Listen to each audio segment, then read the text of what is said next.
Monsieur Kanté, merci. Je crois que honorable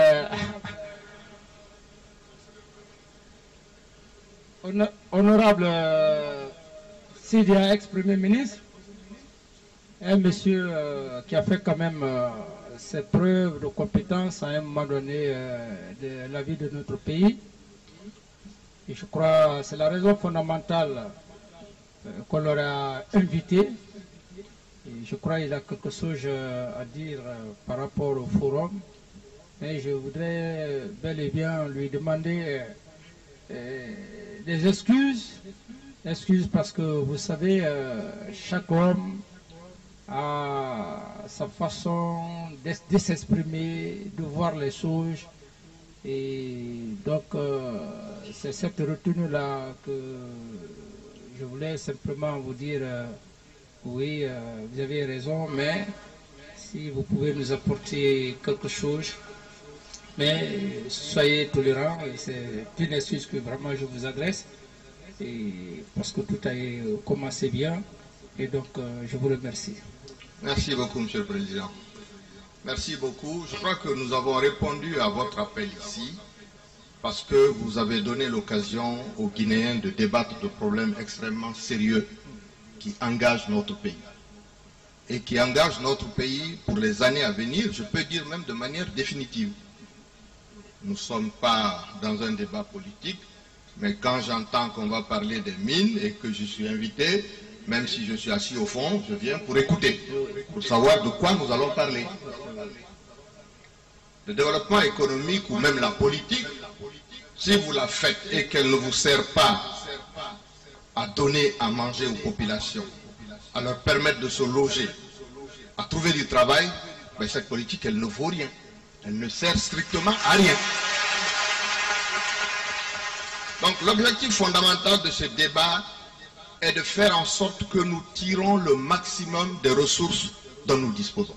Je crois que c'est ce que vous avez voulu faire quand vous avez dit venez, on va en débattre, tout le monde va savoir et puis après les commissions se retrouveront sûrement pour aller au fond des choses.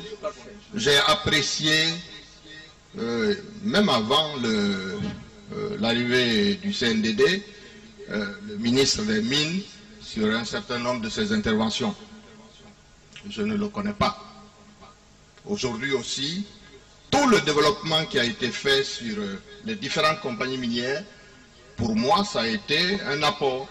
J'ai compris un peu comment est-ce qu'un certain nombre de choses avaient pu être faites au ministère des Mines pendant toute cette période-là.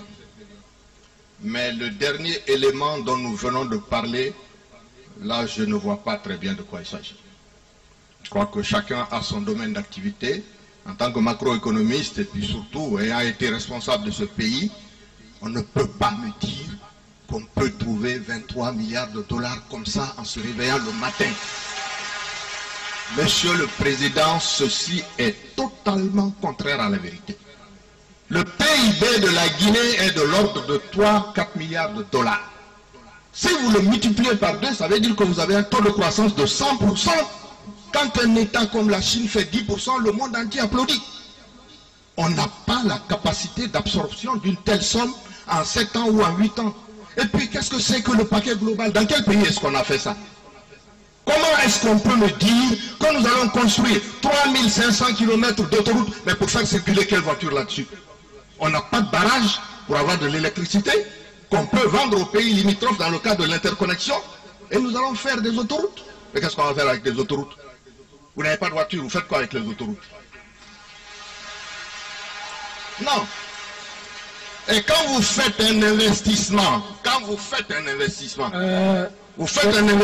pour que l'investissement vous rapporte de l'argent. Honorable, oui. Vous savez, c'est pour cette raison j'ai dit d'être vraiment tolérant, parce que objectivement, je n'ai pas manqué de dire. Je ne sais pas, moi je juge un homme par rapport à ce qu'il a fait ou à ce qu'il fait.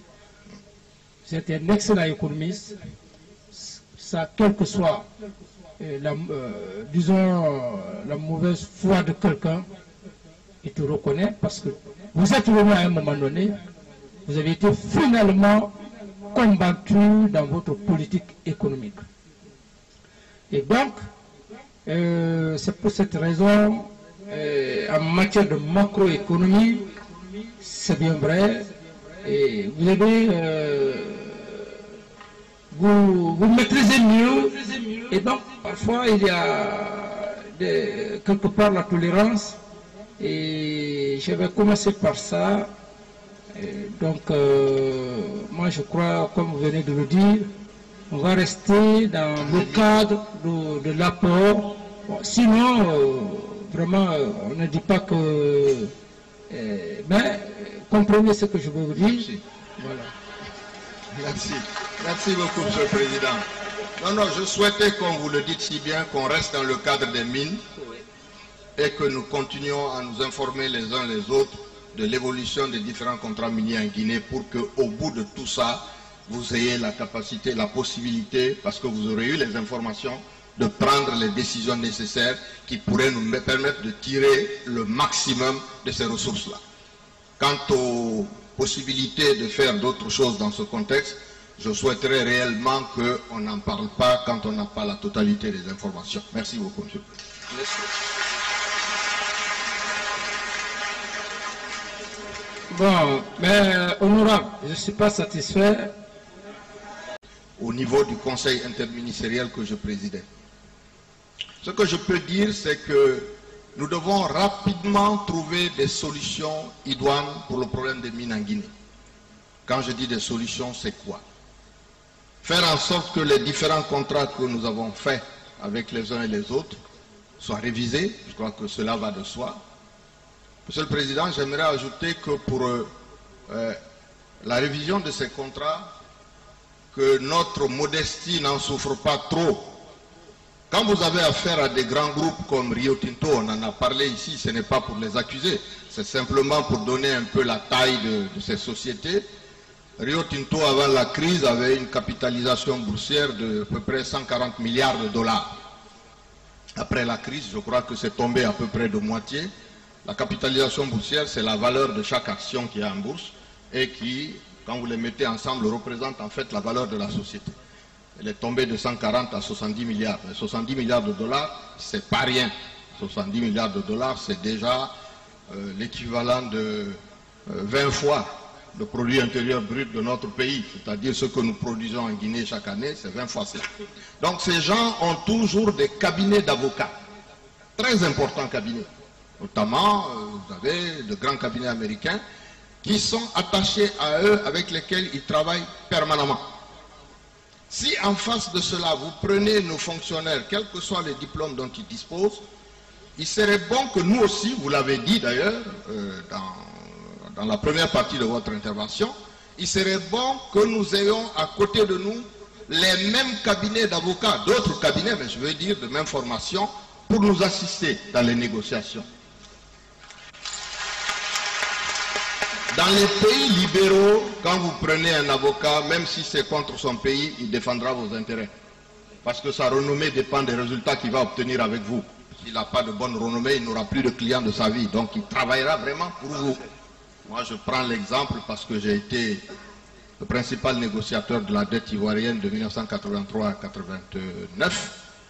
On négociait une dette sur le rééchelonnement de 10 milliards de dollars. J'avais le cabinet White & Case à New York, un autre cabinet à Paris. Ça nous a coûté, rien que leur assistance avec nous, 13 millions de dollars à l'époque. Mais nous avons économisé 350 millions de dollars. Donc il est important que nous ayons avec nous des cabinets d'avocats. Ça, c'est un point 1 sur lequel vraiment j'aimerais bien insister. La deuxième partie,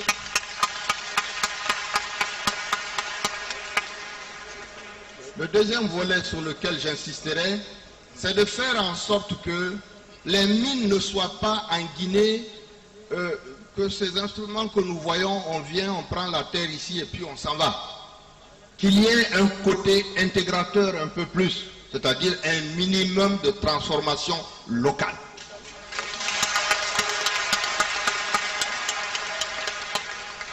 Parce que si cette transformation n'existe pas, vous n'avez aucune valeur ajoutée. Vous n'avez pas de valeur ajoutée parce que vous avez juste la terre qu'on prend, je prends le cas de CBG, c'est vraiment le cas caractéristique en 35 ans. Vous prenez la terre à Sanedi, vous venez le chauffer un peu à Kamsar, vous le mettez dans le bateau, il s'en va. Ça n'a aucun intérêt pour nous en réalité, à part le fait qu'on nous paye des royalties.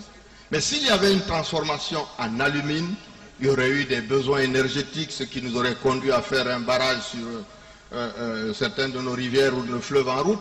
Et ça crée, disons, avec cette usine, vous créez autour de vous des petites industries qui se développent, des Guinéens qui vont faire de la soudure, ceux qui vont s'occuper des pneus, ceux qui vont faire en sorte que les gens soient nourris. C'est comme ça qu'une économie se bâtit. On ne peut pas bâtir une économie à partir de rien.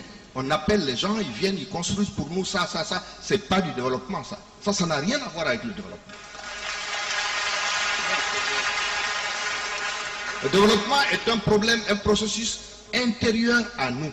Donc il faut qu'on y soit impliqué.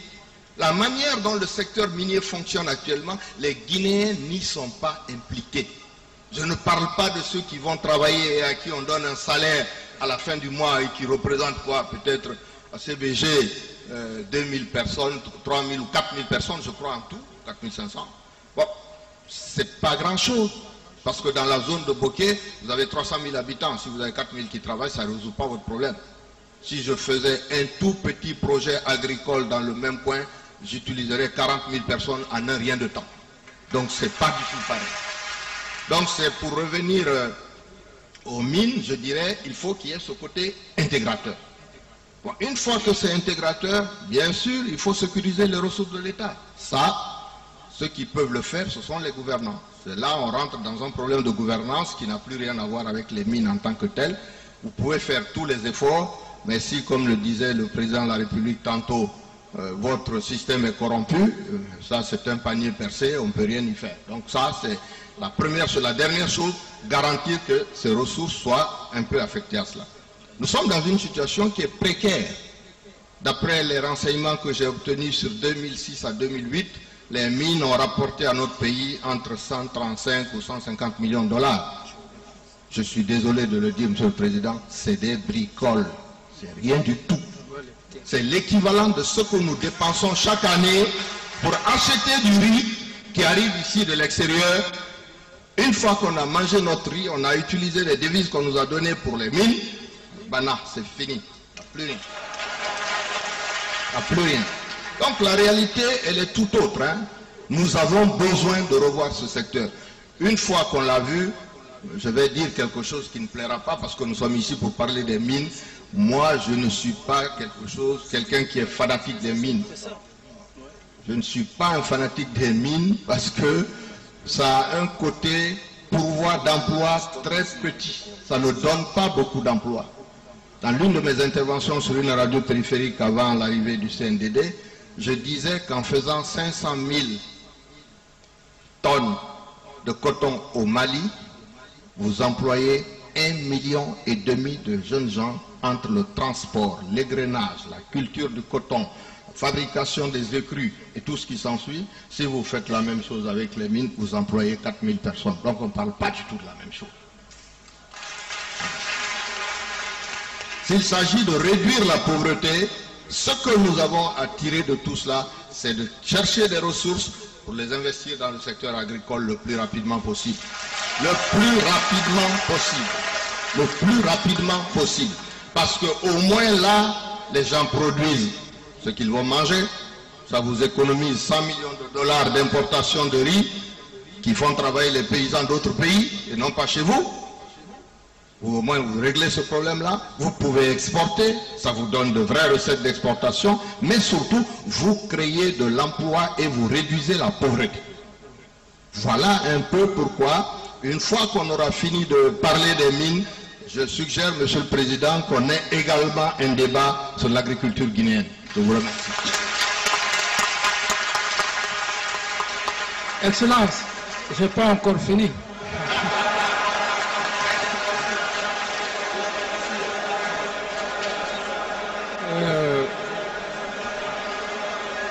Nous vous remercions très sincèrement. Le secteur agricole, et je crois que, comme vous venez de le dire, nous allons le faire. Mais on aurait souhaité le port autonome. Lorsqu'on parle du port autonome, puisque vous êtes économiste, vous voyez aujourd'hui ce qui se passe en matière de douane, les impôts, et disons l'importation, ainsi de suite. Parce que si vous saviez bien l'expérience de la Côte d'Ivoire, il y a un ministre de la Marine. Alors, donc, je crois que ce sont des facteurs, des secteurs qui peuvent immédiatement nous rapporter assez de recettes. Ouais. Non, le port est un secteur assez, oui, cela rapporte de l'argent dans la mesure où il y a des activités dans un pays. Il faut qu'il y ait déjà des activités. Je vois le ministre Korka qui agite la tête parce qu'il sait qu'il doit avoir ce problème en ce moment. Il faut qu'il y ait des activités pour que le port fonctionne. Et il faut aussi que nous soyons un port de dégagement vers l'arrière-pays. C'est-à-dire que si on avait les chemins de fer, les gens peuvent dire oui, nous avons une plateforme à Cancan, le train prend les marchandises ici, va les déposer là-bas. Les camions de Mali auraient vraiment tout intérêt dans ce cas à venir prendre leurs marchandises à Cancan au lieu d'aller jusqu'à Dakar ou à Abidjan. Donc il y a un investissement initial à faire par rapport à tout ça. En attendant, oui, il y a ce problème du port à conteneurs de Conakry. Il y a aussi le problème du port sec que j'avais en son temps développé du côté du kilomètre 36. Malheureusement, je vois que ce côté aussi, les terrains commencent à être occupés, mais je ne suis plus inquiet parce que j'ai vu que ce travail-là est en train de se faire. Si on a un port sec, ça nous permettrait de désengorger un peu le port qu'on a ici, parce que la presqu'île de Kaloum, c'est pas très grand. On n'a pas un quai portuaire assez long. On ne peut pas y mettre, je ne sais pas exactement quels sont les chiffres aujourd'hui, mais plus de 4-5 bateaux, je ne vois pas. Alors que dans les ports ailleurs, cela peut aller de 12 à 20.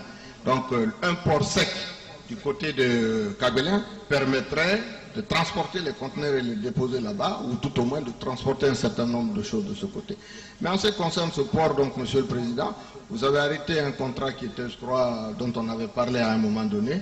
Le problème, c'est de faire des appels d'offres, hein, quelque chose de transparent, qui nous permet d'avoir accès au maximum d'ingénierie possible et avec les meilleurs coûts possibles pour notre pays. Quelle est cette société-là? Je ne connais pas très bien le nom. Jusqu'à maintenant, je crois qu'il y a Bolero.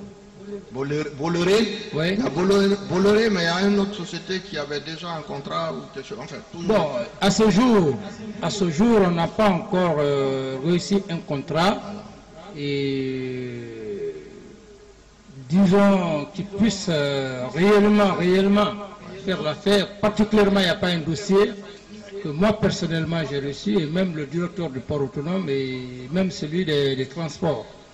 Bon, il y a Bolero et puis il y a Dubaï qui se sont annoncés, mais jusqu'à maintenant ils sont pas venus. Et puis un partenaire, oui, et je crois que c'est un soviétique, un russe, un ukrainien, voilà, un ukrainien.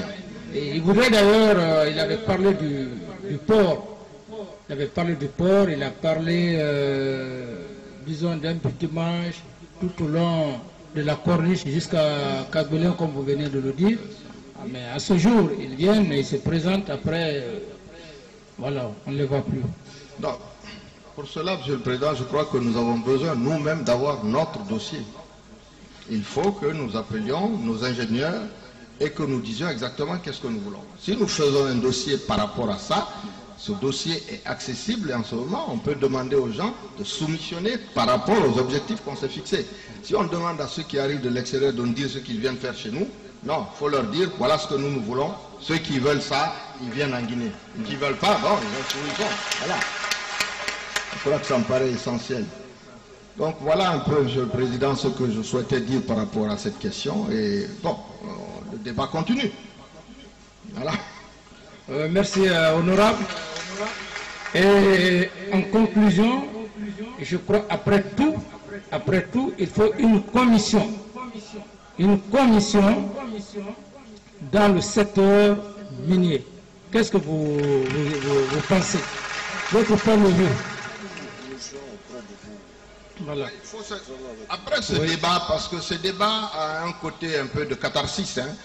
Vous parlez de tout ça, moi je n'arrive plus à parler avec ma femme à partir de 20h30 parce qu'elle regarde le Daddy Show. Elle ne veut pas me parler. Donc je crois que ça a un côté qui libère un peu. Les gens ont besoin de savoir exactement ce qui se passe. Mais une fois que nous avons parlé de cela en public, il est certain, Monsieur le Président, qu'avec le ministre des Mines du gouvernement que vous avez en ce moment, et d'autres personnalités qui n'ont pas d'intérêt direct dans cette affaire, mais encore une fois, avec des spécialistes d'ailleurs, n'hésitons pas à le faire. Il n'y a aucune honte à cela. À partir du moment où vous avez dit aux Guinéens que l'impérialisme n'est pas là-bas, mais que c'est ici, je crois qu'on a tout compris. Parce que ça, c'était quelque chose qui nous bloquait. Dès que vous commencez à parler de quelque chose, on se lève pour dire « Ouais, nous, on est nationalistes, ça n'a rien à voir, on cherche de l'argent. » Nous appelons les spécialistes, nous discutons avec eux, et je crois que cette commission peut être créée dans ce cadre-là pour essayer de travailler sur le système minier guinéen et dire « Voilà ce que nous devons faire dans tel secteur. » Une fois que ces travaux ont été faits et que ces résultats vous ont été déposés, que le débat a eu lieu à ce niveau, je crois, Monsieur le Président, il vous sera loisible de revenir vers le peuple de Guinée pour leur dire « Bon, voilà ce que j'ai obtenu pour vous. » Ça, c'est très important, parce qu'il faut qu'ils voient le bout. Qu'ils disent « Voilà, le président Dadis a pris le dossier ici et il nous l'a amené là, nous avons eu une amélioration. » Mais je souhaiterais, je le redis encore, c'est une tribune qui est offerte exceptionnellement aujourd'hui. Une fois que vous aurez éclairé cela, de grâce qu'on se consacre à l'essentiel, d'autres secteurs aussi. Je parle de l'agriculture, mais je parle de la gouvernance que vous n'arrêtez pas de dénoncer. La gouvernance en Guinée, c'est quelque chose, on ne peut pas vous décrire cela. Moi, j'ai quitté la primature en mars 1999. Quand je quittais, il y avait 145 millions de dollars de réserves de change à la Banque centrale. 145 millions de dollars, dont pratiquement 10 tonnes d'or qu'on a laissé là. Le taux d'inflation était de 2%. Quand je dis taux d'inflation, il faut bien comprendre. Ça veut dire que si vous prenez un sac de riz qui vaut 100 francs, enfin à l'époque c'était 100 000, pas 100 000, c'est 30 000 francs aujourd'hui, à la fin de l'année, il vaut à peu près 2 fois 3, 6, 30 600. Donc les prix n'augmentent pas. Voilà où est-ce qu'on en était. On avait remboursé la Banque centrale par le canal du Trésor public. Nous avions fait passer la production cotonnière de 8 000 tonnes à 40 000 tonnes. Ça tombe à 800 tonnes aujourd'hui. Donc je crois que le problème de la gouvernance, la lutte que vous menez contre la corruption, c'est quand vous aurez réglé cela en grande partie, en ce qui concerne les audits et toutes ces questions, vous aurez réglé 50-60% des problèmes de l'économie guinéenne. C'est vraiment ça. Merci, honorable.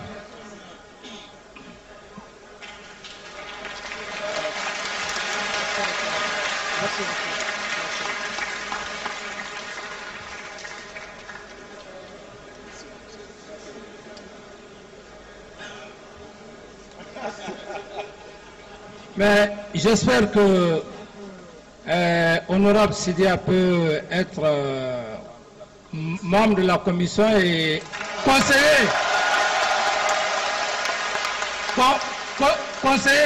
conseiller économique de son excellence. Vous l'acceptez? Consultant.